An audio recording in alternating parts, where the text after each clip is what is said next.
Recording in progress. Very good. Thank you, and welcome everyone to today's 2 o'clock Commissioner Agenda Meeting. It's May 30th, 2023. Let the record reflect that all 5 commissioners are present. 4 of us are here, and Commissioner French is on Zoom.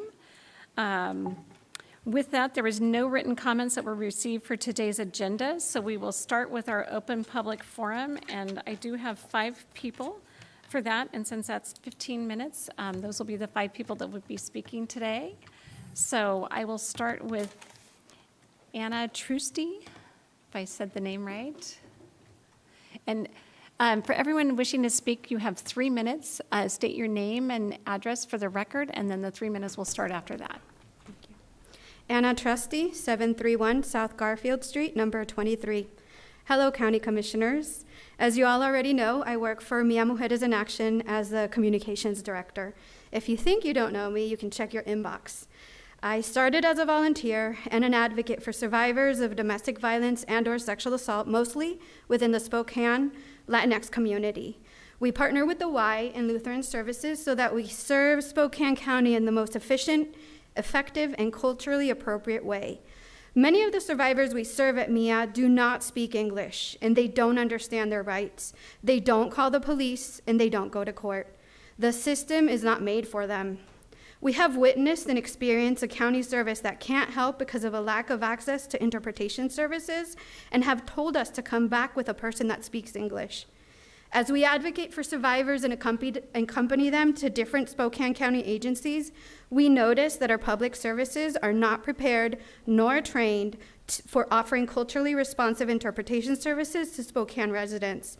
We also know of many cases where the person causing harm is asked to translate it. Instead of sharing the information that was provided, they would further cause harm by minimizing concerns, not asking the questions that the person had, and responding to questions by insulting them or giving misinformation. Title VI states, Title VI prohibits discrimination on the basis of race, color, or national origin in any program or activity that receives federal funds or other financial assistance. Programs that receive federal funds cannot distinguish among individuals on the basis of race, color, or national origin, either directly or indirectly in the types, quantity, quality, or timeliness of program services, aids, or benefits that they provide, or the manner in which they provide them. This prohibition applies to intentional discrimination as well as to procedures, criteria, or methods of administration that appear neutral but have a discriminatory effect on individuals because of their race, color, or national origin. Persons with limited English proficiency must be afforded a meaningful opportunity to participate in programs that receive federal funds. This is the same county that back in December of 2019 had its 3 commissioners approve welcoming refugees so that they too could have a chance at living the American dream, a dream that was imagined by immigrants. The 2020 census states that 7.2% of Spokane County residents speak a language other than English at home. That translates to more than 39,000 community members. And you know what? They need to participate in our Spokane County government practices, and they need to tell you where we can be better and how we can be better. Are you willing to listen?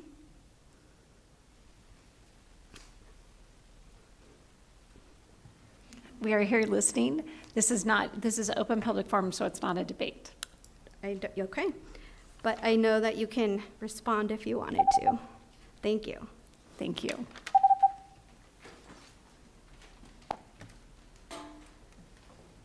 So next we have Sitlali.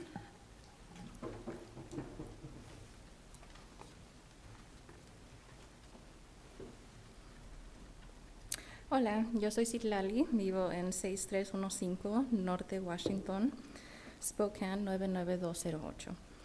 Hoy yo vengo a hablarles de cómo mi experiencia ha sido aquí en Spokane.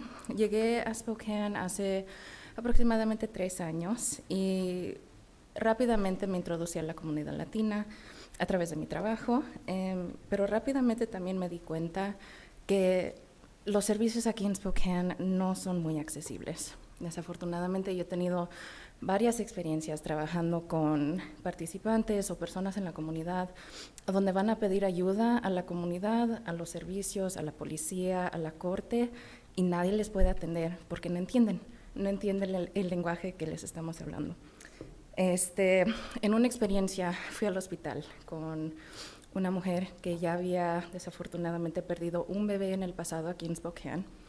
Yo fui directamente a pedirle un intérprete y le negaron. Se rehusaron a darme un intérprete a mí y eso que yo podía comunicarme con las personas en el hospital. Y de todos modos no le dieron intérprete. Tuve que pedir aproximadamente 4 o 5 veces un intérprete y todavía sí, nadie llegó. Así es que yo tuve que hacer 2 trabajos de intercesora, estar abogando por los derechos de esta persona y al igual estar de intérprete. Otra experiencia que he tenido es a través de las cortes. Desafortunadamente veo que hay bastante discriminación en ambos aspectos de no más estar comunicando con la persona, pero también con acceso al lenguaje.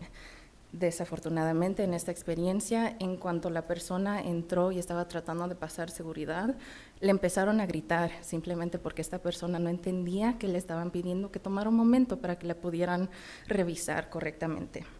Después continuamos en su proceso legal, fuimos a varias diferentes oficinas pidiendo intérpretes y nadie le servía. Decían que yo tenía que ayudarle a interpretar porque pues yo estaba ahí y le podía yo ayudar a hablar inglés. Desafortunadamente, aunque sí sé mucho español y sí sé inglés, no pude abogar y no pude interpretar correctamente por ella porque yo no soy intérprete licenciada legal. Así es que las cortes no le pudieron dar ese servicio, yo pude hacer lo mejor, pero aún así la participante no logró entender varias cosas. Y esta historia es muy común con varias personas que no hablan inglés. Van y tratan de pedir ayuda con los policías o en las cortes o en diferentes sistemas aquí en la comunidad y nadie les puede atender. Estas personas tienen que faltar del trabajo, están faltando de sus ingresos para poder recibir estos servicios y es pura falta de respeto y puro desperdicio de tiempo porque nadie les puede atender. Entonces estas personas están teniendo que nomás ir sin la ayuda y la asistencia que se merecen. Thank you. So next we have Hansel Sanchez.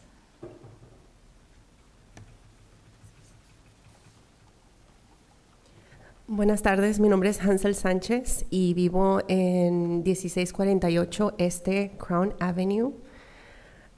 Estoy aquí porque me parece que es súper importante que el condado implemente un plan centralizado para acceso al lenguaje. Es irónico y desafortunado que pedimos intérprete para esta sesión y nos dijeron que no, que eso no lo va a hacer el condado. Y entonces aquí les estoy tratando de compartir y ustedes no me están entendiendo nada.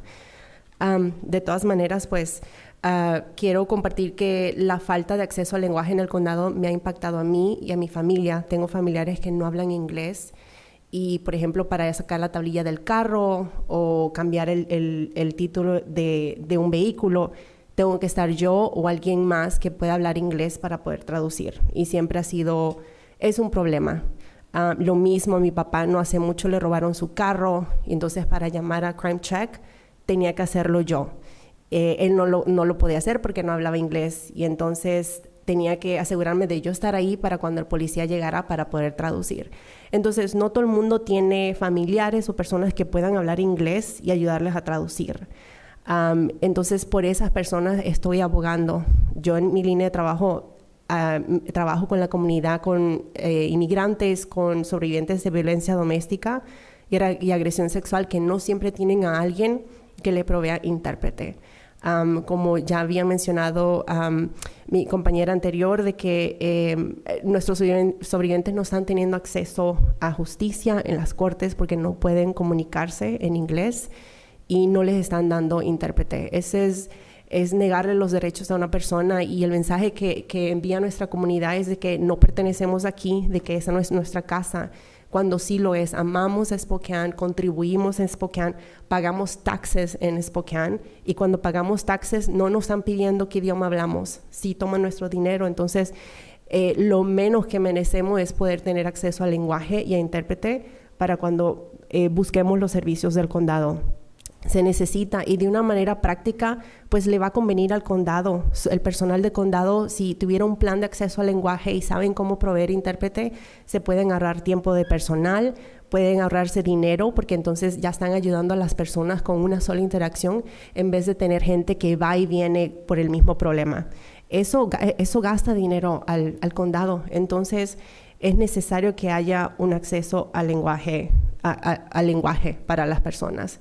Y es absurdo de que estoy acá hablando y ninguno de ustedes pueden entender lo que yo estoy diciendo, aunque pedimos intérprete de nuevo, pero se nos niega. Entonces, bueno, pónganse cómodos con eso, porque vamos a seguir viniendo y va a seguir personas hablando diferentes idiomas para empujar por esto. Es una necesidad, nuestra comunidad está aquí y esta es nuestra casa.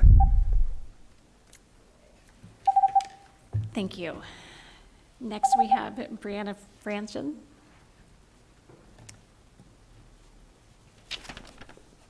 Hey there, I'm Brianna Franzen, address 12612 East Desmond. Scraps leadership is hemorrhaging county funds on multiple avenues, wasting our taxpayers' money. The first cause is the retaliation of staff and volunteers. Many current volunteers are uncomfortable coming in. Several have been terminated for standing up for the contractual obligations Scraps has with the city of Spokane. In a study by the independent sector with the Do Good Institute, they estimated the 2020 value of a volunteer per hour in the state of Washington to be $37.63 per hour. With an estimated reduction of volunteers and hours of free labor, this is a loss to the county of over $3,000 per week. That's a loss of hundreds of thousands of dollars strictly in volunteer labor per year, and double that when you have to add more paid positions to compensate it. Secondly, Scraps has been refusing to work with resources in the community. At no cost to the county at all, Colorful Canines offered to pull 10 to 15 dogs for fostering and training, a generous offer worth over $2,500 per dog.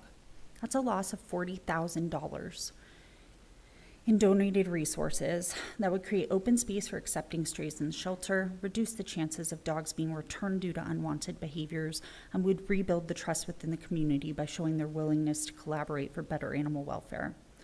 From a 2017, many years ago, cost analysis, Scraps refusing to transfer these dogs to community partners has cost the county $6,000 in 2 weeks in housing, medical care, and labor. Additionally, after leadership removed the in-house behavior team, 2 minimum wage part-time positions, they made the financial decision to pay for flights, housing, and assessments from individuals out of California, instead of using qualified local resources and small businesses. The Spokane County taxpayers' money is being sent out of state. In addition to this financial decision, the individuals completing these assessments utilize a socially conscious sheltering model for the assessments rather than the no-kill model that's required in their contract. These assessments do not fit that criteria within Scraps' contract with the city of Spokane. Speaking of lost community revenue, animals who are adopted into a community become a valuable source of revenue for local businesses, groomers, boarding facilities, pet sitters, trainers, veterinarians, and businesses that sell products for pets. They all benefit from that consumer needing those products. Scott's leadership has hindered adoptions by choosing to stick to appointment-only adoptions, which the community has widely shared their grievances with. Scraps boasts that their infrequent adoption events are a huge success. However, these events are just days, and they allow adoptions with an appointment, I'll bet with cookies. With this, leadership has openly admitted that open adoption days are more successful than adoptions by appointments. So why are they still utilizing that? The Scraps Hope Foundation, they advised that the foundation funds can be used to rehabilitate behavior dogs. Thank you. Thank you. And next we have Stephanie Hayden.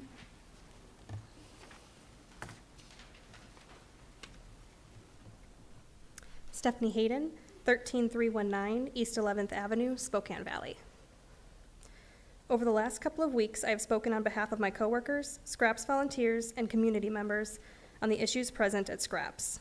I have spoken on the breach of contract with the City of Spokane regarding euthanasia decisions, and I have spoken on the excessive retaliation that staff, volunteers, and community partners endure under the current leadership.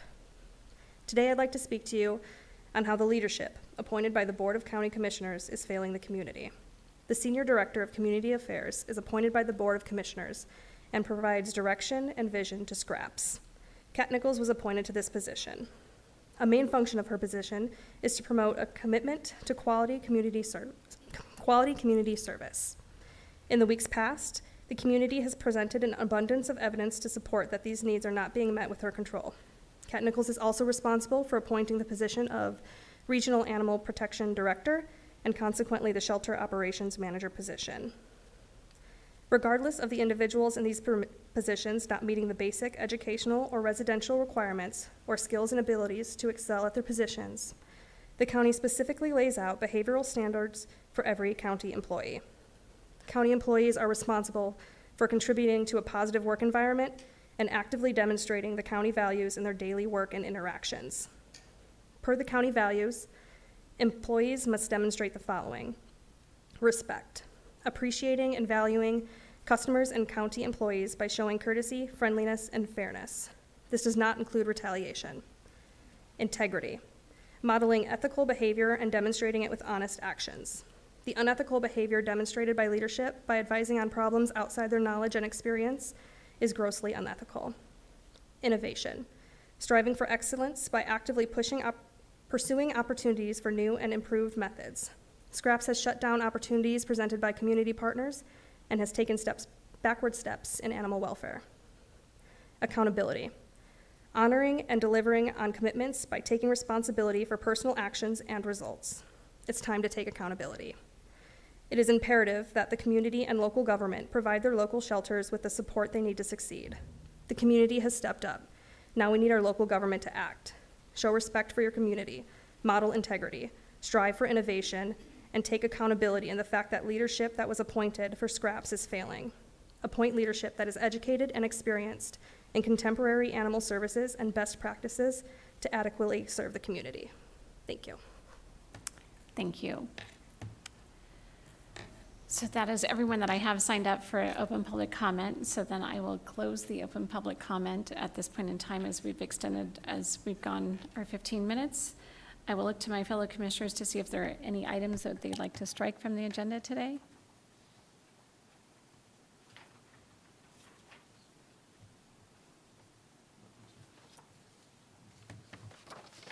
I believe there was discussion about striking item 3M as not quite ready. Okay, thank you. Since I was not in at the end, I just wanted to make sure that the commissioners were there. Okay, so we will strike item number 3M from today's agenda, and then I will look to my fellow commissioners. Madam Chair, move to approve items 2, A through C, and item 3, A through L. Second. I have a motion and a second to approve items 2A through C and 3A through L. Any other comment? Commissioner Waldorf? I was just going to comment that, let's see, items 3, F, G, H, I, J, K, and L are all related to the county's ARPA funds, American Rescue Plan funds that we received. And due to some of the things happening at the federal level about some of these dollars potentially coming back and leaving our local county, we've been working for the last several weeks to kind of reallocate those dollars so that they stay here and can be funding necessary projects here in Spokane County, from capital projects to operating dollars here at the county to make up for lost revenue during COVID. And one of the projects that I've been, I want to thank the members of MIA for coming here today. Something that I hope we'll continue to work on here in Spokane County is language access. And I know I want to thank Commissioner Jordan for some work on looking at maybe some potential ways we could spend these dollars on that in the next year.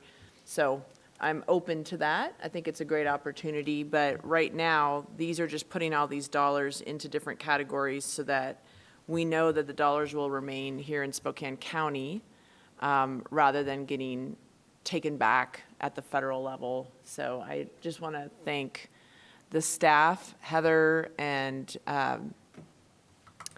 Mr. McMorris, for working so diligently and quickly to figure out how we can make sure those dollars get spent towards local projects to benefit Spokane County. And I'm happy to support putting these dollars into these different categories. Commissioner Jordan? Just wanted to echo those comments, and I'm really hoping that language access can be a possible area we consider directing some resources to. I really think that we can do better as a county on this topic, and I just wanted to thank Mia for coming today, and especially for the important work they do with people who are going through domestic violence and really serious issues. I know that Mia has been engaged with our county clerk, Mr. Fitzgerald, and our court, and I know there's some upcoming meetings scheduled, so I'm hopeful to see progress there, and we'll be supporting the motion for ARPA recategorization today. Thank you. Okay. So I have a motion and a second. All those in favor, please signify by saying aye. Aye. Aye. Aye. I heard Commissioner French. Yes. Thank you. Motion passes unanimously. Yes. With that, Commissioner French, can we use your stamp for today? Absolutely, thank you. Very good. So any other miscellaneous items to come before?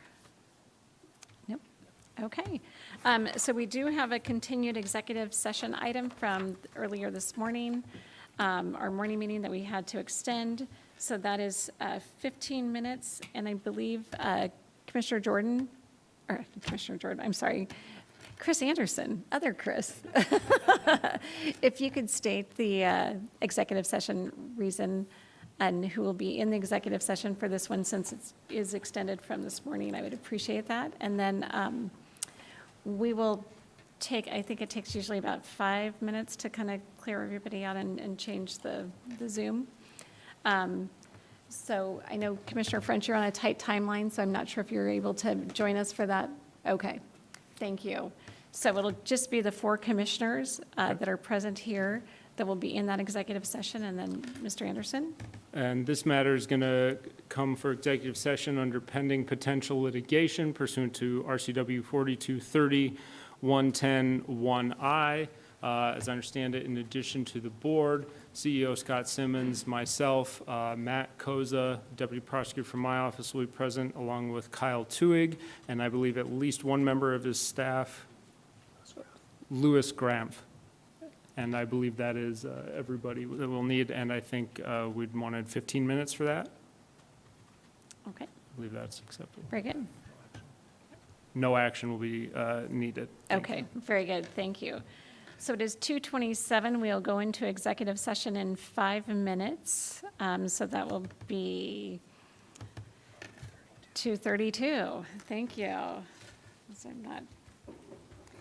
And we'll be in for 15 minutes. If we extend, we'll let you know, but we will adjourn then for the day at that point. Thank you all very much.